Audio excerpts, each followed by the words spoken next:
बिस्मिल्लाहिर्रहमानिर्रहीम। अस्सलाम वालेकुम। आज मैं आपको रसमलाई की रेसिपी बताने वाली हूँ, जिसके लिए मैंने 1 लीटर जो है फ्रेश मिल्क लिया है, फुल फैट है ये। और मैंने 1 कप सूखा दूध लिया है और 1 टीस्पून जो है 5 ml वाला जो स्पून होता है वो मैंने इसमें बेकिंग पाउडर लिया है। और 1/4 टीस्पून मैंने इसमें मैदा लिया है और 1 टीस्पून के करीब मैंने कार्डामम पाउडर लिया है। आप चाहें तो कार्डामम साबुत भी डाल सकते हैं क्रैश करके, लेकिन और गार्निश के लिए इसमें पिस्ते जाएंगे। और 1 टीस्पून जो है मैंने घी लिया है और 1 इसमें अंडा जाएगा फिटा हुआ, जैसे पानी की तरह जैसे गूंथते हैं उसी तरह से एक अंडा फिटा हुआ भी जाएगा इसमें।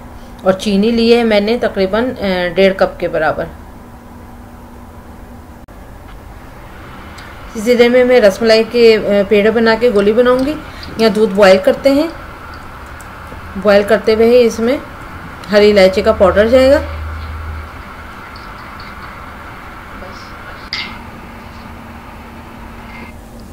सूखा दूध जाएगा,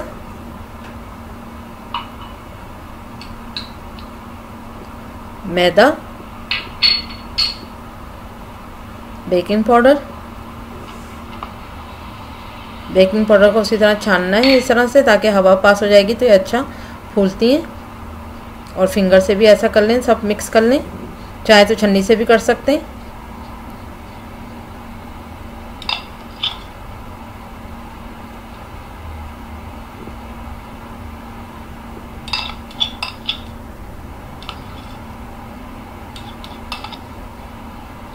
अंडा सिर्फ अंडे की तरह ही गूंदा जाएगा इसको।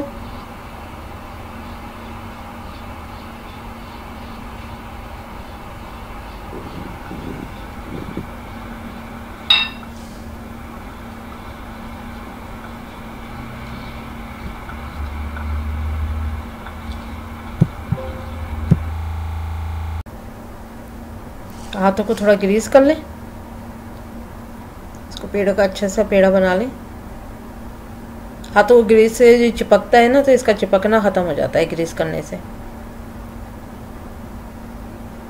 अच्छा सॉफ्ट सा बन गया है, ना बहुत सॉफ्ट ना हार्ड। ये देखें बिल्कुल इस तरह।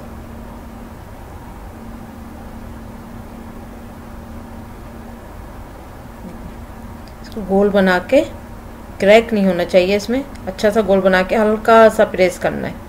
चाहें तो आप गोल भी लंबा भी बना सकती हैं इसको, ओवल में, राउंड में, और इस तरह से भी। ये ज़्यादातर हम लोग जो हैं इस तरह से रसमलाइयों को पसंद करते हैं, इस शेप में।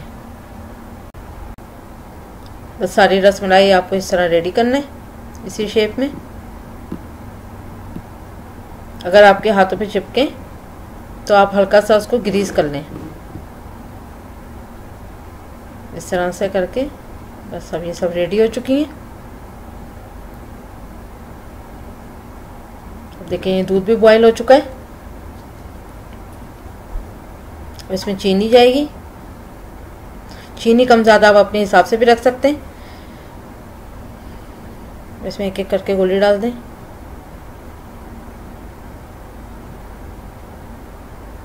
तकरीबन 2-3 मिनट के लिए इसको तेज़ फायर पे पका के और पतीले को हिलाते रहें। और अगर फिर उसके बाद इसको थोड़ा सा नॉर्मल फायर पे छोड़ दिएगा, तो ये अपने साइज से देखें ये डबल होने लगी हैं। हल्का हल्का इसी तरह इसको करना है। उसके बाद आप किसी स्पून की मदद से, फोक की मदद से इसको टर्न भी कर सकते हैं, मगर हल्के हाथ से, बहुत के टूटे ना।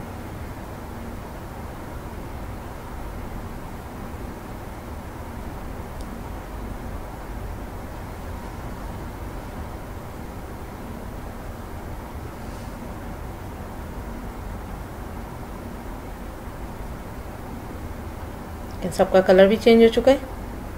अब इसको थोड़ी देर, जब ये पक जाए पूरी, तब इसको थोड़ी देर के लिए फायर बंद करके गुनगुना होने तक इसी दूध में इसको डाला रहने दें, तो इसके अंदर कोई गुठली भी नहीं रहेगी।